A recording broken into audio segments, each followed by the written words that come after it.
when Karen's folks finally sold their restaurant. Rumors were flying, they sold their restaurant. What are they going to do next, you know? It's the most well-known restaurant probably in the world right now when that guy took it over. So, yeah, the French Laundry in Yountville. So, yeah, rather famous. We call it the French Laundry. We named it that, you know. I put in the original herb garden there and stuff like that. So, I wasn't looking to be a farmer, just the opportunity came up. Karen's folks phoned up and said, we see this beautiful piece of property, do you want to farm apples? You know, I have a degree in English literature, and of course I turned to organic gardening immediately. And I've been so lucky to have been able to do this with my life, for the last good part of my life.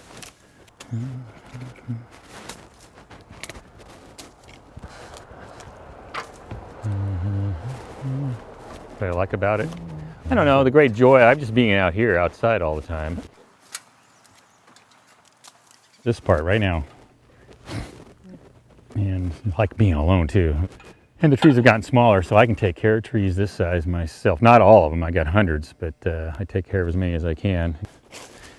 There's stuff to do all year round, and I stretched out harvest by having lots of varieties of apples, to 80 varieties, so it takes from the last week in June till 1st of November to pick.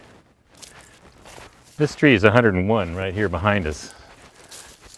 This I did plant, and this is the earliest apple of them all. It's ready in June. It's a Russian apple. The big thing is, I think, you know, the turning people on to the flavors of all these great apples that most of them have never tasted before.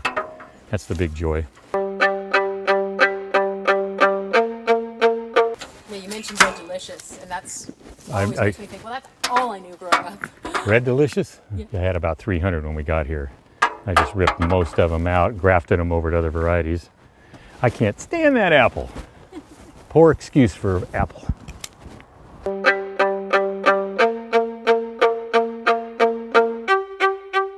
I believe in the freshness part too. A lot of apples store really well, but somewhere by February, no apple tastes like it did when you picked it, no matter how long it can keep. So that's another one. I mean, they keep these apples so long, and they pick them so green so they'll keep that long, but they never develop the sugar or get the flavor.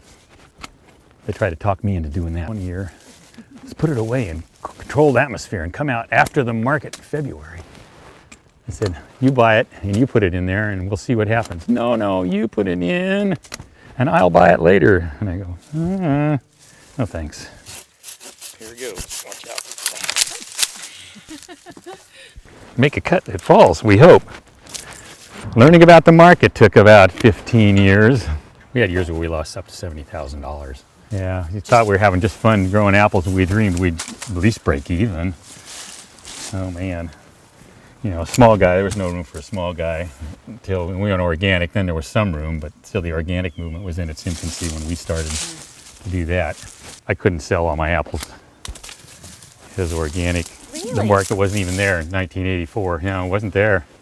There was only, you know, small mom and pop health food stores that could only take a box or two a week, which when you got 3,000, you haven't that many weeks in the year. So eventually those stores grew up. It took about 15 really before we were doing okay. It was partially because of the growth of the organic movement. It was about 91 or 2 when the LR scare came. That was a big kick in the butt when people were getting sick from, was a spray to make apples red, delicious, redder. That was a big kick, especially for organic fruit. And so I have no problem selling everything now. None. But breaking even still an issue. You know, every other year is a big year, and then the next year is a small year. As the trees get older, they get more like that. They get more on a roller coaster ride of big and small. So, I mean, we added all kinds of things to keep going. We do jams and jellies and chutneys, and I made hard cider the first year. Just wanted to make alcohol. That's what I wanted to do. That's why I wanted an apple farm. And it was awful, man, the stuff was terrible. And a bunch of it turned into vinegar because we didn't get around to drinking it because it wasn't any good. And so we said, well, vinegar, heck. We didn't even know about aging it in oak barrels, but you could get barrels for next to nothing around here from wineries when they were done with them. So we used a barrel and had people fill up their own vinegar bottles at first, and then discovered how good it tasted by the time you got to the bottom of the barrel as it got better and better. So we age all our vinegar in oak now for 2 years before we sell any of it. We're at a point we're maxed out. I don't think there are anything else we can do with apples except make butter, which we don't because it's such a mess. So, I mean, we had to refinance. We're still got 15 years to go. The loan's as big as it was, bigger than it was when we bought the place the first time. So it goes on and on, but it is only money. Which is, they don't put you in jail anymore. There's no debtor's prison, so keep using it to get to do what you want. I guess I feel all right. Kind of scary.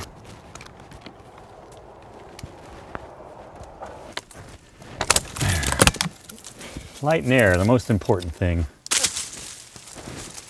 especially organic.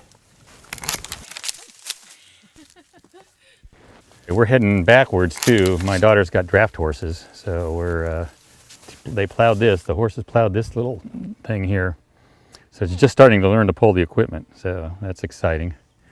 And then go places where the tractor can't, and to get the nutrients from just having them go up and down the rows. So incorporated animals in there, it's kind of part of the biodynamic philosophy. We're biodynamic too, so we got horses and chickens and goats and sheep. And we tried a cow. That cow didn't really work for us, but goats and sheep have. And to get free fertilizer, you run them down between the rows of trees and stuff. And then it brought a new level of flavor to the fruit.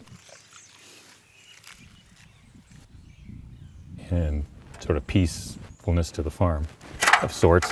Peacefulness, that's the right word. Feeling of doing the right thing. A more better feeling.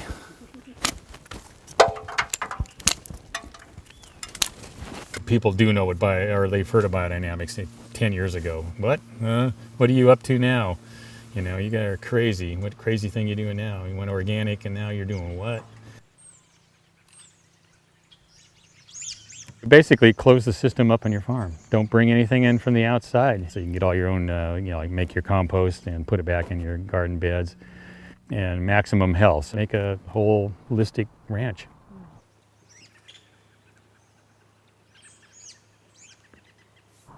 And just an intriguing challenge, basically. And I go, well, that would be great. I mean, if we could get the solar power thing ever happens just right, and get totally out of the way of industry. Doing our best. Can't quite escape it all. You do need a tractor still, but maybe the horses, maybe someday, when they all get trained. And you got to go back and collect retro equipment. Nobody's making that stuff anymore, although it's coming along.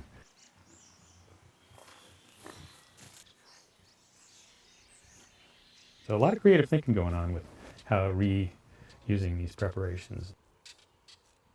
And then, after about 3 years of doing that stuff, the soils look better and they just felt better here.